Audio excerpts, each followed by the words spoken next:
한샘 입시교육 원장 이희명입니다. 오늘은 지난 동영상에 이어 전공 적합성을 위해서 대학에서 발표한 평가 항목과 함께 무엇을 해야 하는지에 대한 설명을 드리겠습니다.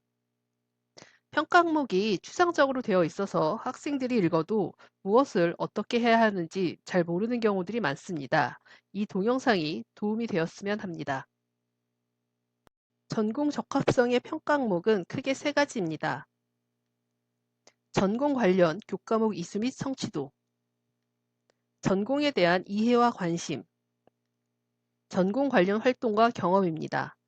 각 항목의 세부 사항과 학생들이 무엇을 해야 하는지 설명하겠습니다. 첫 번째는 전공 관련 교과목 이수 및 성취도입니다.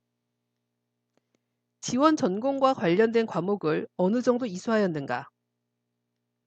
지원 전공과 관련해 스스로 선택해서 수강한 과목은 얼마나 되는가입니다. 2015 개정 교육과정의 특징은 교과목 선택의 다양성입니다. 특히 전공 관련한 과목의 이수는 상위권 대학에서는 정말 중요합니다. 개설이 되어 있음에도 불구하고 학생이 수강하지 않았다면 좋은 평가를 받지 못합니다.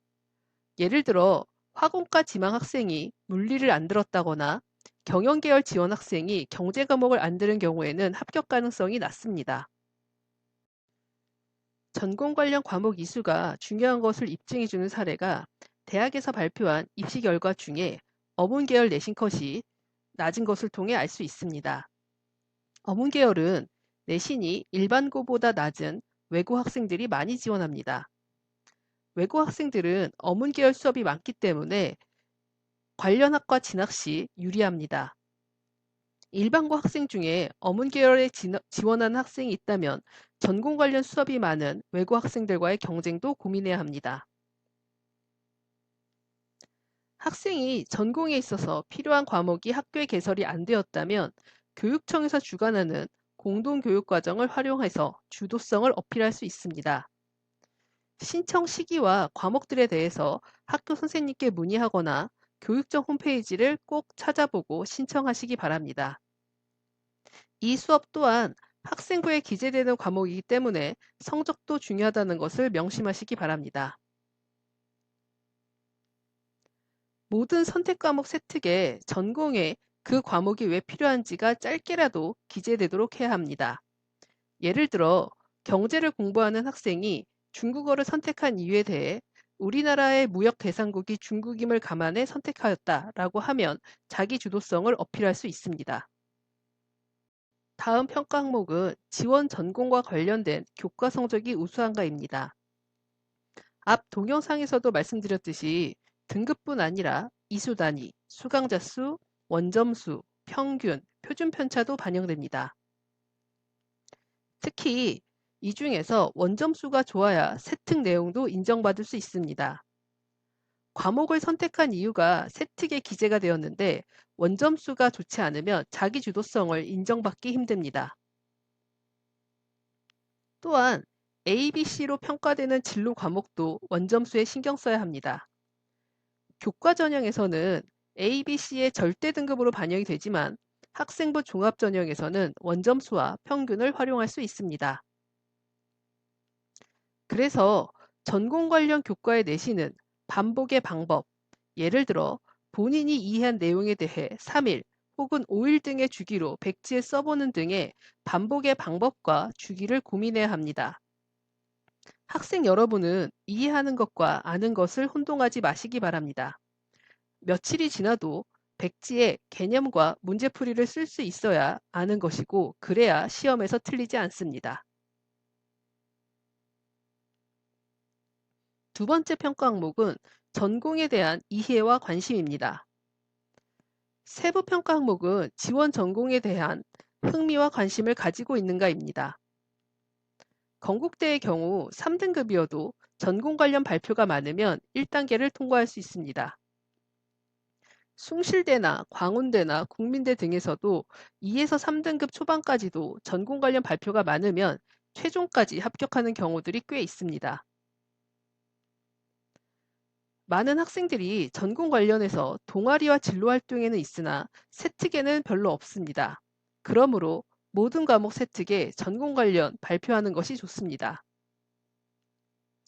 또한 세특의 전공 관련 발표가 많더라도 일관성이 없는 경우도 많습니다. 그래서 학과 컨셉을 정해서 일관된 내용을 발표하는 것이 다른 지원자들에 비해 우위를 차지하는 방법입니다. 예를 들어 컴공을 지망하는 학생이 환경을 위한 컴퓨터 프로그램을 개발한다거나 미디어를 지망하는 학생이 교육 관련 미디어를 공부하겠다는 식으로 전공을 통해서 사회에 어떻게 기여할 것인지를 정하는 것이 좋습니다. 마지막으로 많은 학생들이 전공 관련 조사 내용이거나 장래 희망을 꿈꾼다는 등의 표현이 많습니다. 그것보다는 전공 관련 원리를 교과 지식과 연결해서 발표한다면 교과 지식을 확정하려는 학업 주도성과 전공 적합성을 함께 어필할 수 있습니다. 다음은 지원 전공에 대해 올바르게 이해하고 있는가입니다. 같은 학과 명칭이어도 대학별로 차이가 있을 수 있습니다. 예를 들면 신소재공이라고 해도 포스텍의 경우는 철강 분야의 신소재를 다룹니다. 에너지공학이라 해도 석유 등의 에너지를 공부하는 대학이 있고 연료전지를 공부하는 학교가 있습니다. 그렇기 때문에 학생들은 희망대학 학과의 홈페이지에서 연구실 소개 혹은 교수님 소개를 참고하시기 바랍니다. 학과 홈페이지를 볼 때 전공에서 배우는 교과목을 조사해 보시기 바랍니다. 대학에서 배우는 교과목과 고등학교 과목이 연계되는 부분을 찾습니다. 그래서 그 부분에 흥미가 있다고 세특에 기재한다거나 대학 내용과 고등학교 과목의 차이를 발표하는 겁니다. 예를 들면 고등학교 때 배우는 미적과 대학에서 배우는 미적에는 수준의 차이가 있을 것입니다.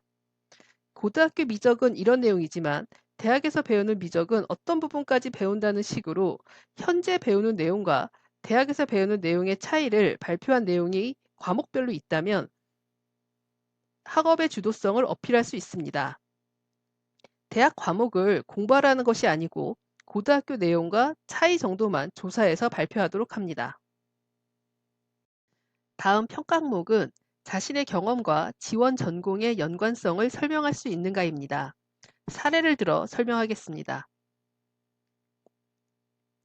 행정학과 지원 학생이 학생의 활동을 하면서 학교 규칙이 정해지고 시행되는 과정에 대해서 경험을 하고 이를 더 잘하기 위해 공부한 내용이 있다면 좋은 평가를 받을 것입니다. 또한 봉사활동과 자율활동의 경험을 전공과 연결해서 학과 컨셉을 잡을 수 있습니다. 예를 들어 컴공을 지망하는 학생이 장애우 봉사활동을 했다면 장애우를 위해 프로, 장애우를 위한 프로그램 개발을 하겠다거나 자율활동 시간에 환경 관련 수업을 들었다면 환경 개선을 위한 컴퓨터 프로그램을 개발하겠다는 식으로 학과 컨셉을 잡을 수 있습니다. 다음은 전공 관련 활동과 경험입니다. 첫 번째 세부 평가 항목은 지원 전공에 관련된 교과 관련 활동, 세부 능력 특기사항, 수상 등이 있는가입니다. 전공 관련 수상은 참가 인원, 등수가 중요합니다. 또한 수상은 세특과 연계해서 판단합니다. 수학 관련 상이 있다면 수리적 능력, 즉 증명에 도전한다거나 배운 교과 지식을 활용해서 방정식을 만들어 봤다는 식으로 어필을 해야 합니다. 수학에 대한 상은 있는데 고작 수업 시간에 무엇에 대해 발표했다는 얘기만 있다면 수상도 좋은 평가를 받지 못합니다. 동아리 활동과 관련해서 세특을 구성하는 것도 좋은 방법입니다. 일반적으로 교과 지식의 확대나 활용을 위해서 하는 것이 동아리 활동입니다. 동아리에서 활동한 것들에 대해 이론에 대한 심층적인 공부를 한 것이 세특에 기재되어 있다면 일관된 학생의 모습으로 평가받을 수 있습니다. 실험을 주로 하는 과학 동아리에 들어갔는데 실험 설계 능력을 기르기 위한 구체적 학습 방법이 과학 세특에 기재가 되어 있지 않다면 좋은 평가를 받기 힘듭니다. 전공의 역사와 인류의 발전을 엮어서 발표한다면 융합적 사고 능력을 위한 노력을 어필할 수 있습니다. 예를 들어 과학기술의 발전과 경제 및 정치의 변화를 발표하는 것입니다. 마지막으로 전공 관련 지식의 활용 사례와 그 한계점, 극복하기 위한 구체적인 대안을 발표하는 것도 세특을 구성하는 데 도움이 될 것입니다. 다음은 다음 세부 평가 항목입니다. 지원 전공에 관련된 창의적 체험 활동이 있는가입니다. 진로 활동에 전공 관련 온라인 강의 등을 보고 필요한 역량과 그 역량을 키우기 위한 노력을 동아리와 진로 활동에 기재해서 자기 주도성을 어필할 수 있습니다. 이공계 학생들이 실험 설계 능력을 기르기 위해 실험 동아리 활동을 했다거나 기자를 희망하는 학생이 다양한 지식과 의사소통 능력을 기르기 위해 독서 토론 활동을 했다면 좋은 평가를 받습니다. 그래서 단순히 어떤 활동을 했다고 기재하는 것보다 필요한 역량을 조사해서 반드시 기재하고 고등학교에서 그 역량을 기르도록 노력한 흔적이 동아리나 학생부의 다른 항목에 실리도록 해야 합니다. 많은 학생들이 학종을 위해 동아리 활동을 열심히 하지만 대부분 동아리 프로그램 소개로 작성이 됩니다. 그러다 보니 여러 학생이 똑같고 선후배 사이에서도 똑같습니다. 동아리에서 개인이 맡은 역할과 그 역할을 더 잘 해내기 위한 노력이 기재되어야 다른 학생들과 차별성을 둘 수 있습니다.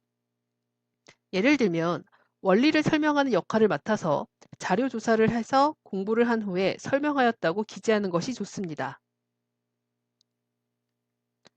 동아리 활동을 평가받을 때 주의할 점이 있습니다. 동아리는 해당 과목의 원점수와 세특과 연결해서 평가합니다. 영자신문 동아리에서 기사를 영어로 작성을 했는데 영어의 점수가 낮다거나 영작을 위한 노력이 세특이 없으면 이 학생은 팀 활동인 동아리에서 그냥 숟가락을 얹었다고 생각할 것입니다. 그러므로 동아리 활동과 관련된 내신에 원점수를 신경 쓰시기 바랍니다. 세부 평가 항목 마지막입니다. 지원 전공에 관련된 독서가 있는가, 적절한 수준인가입니다. 독서 수준이 너무 낮아도 안 되고 높아도 안 됩니다. 낮으면 학생의 지적 능력을 좋게 평가하지 않을 것이고 너무 높으면 피상적인 독서를 했다고 생각할 것입니다. 책을 읽게 된 계기가 학생부의 세특 혹은 동아리 등 창체에서 찾을 수 있어야 합니다. 참고 문헌을 활용하여 꼬리물개 독서를 한다면 하나의 주제에 대해 깊이 탐구했음을 어필할 수 있습니다.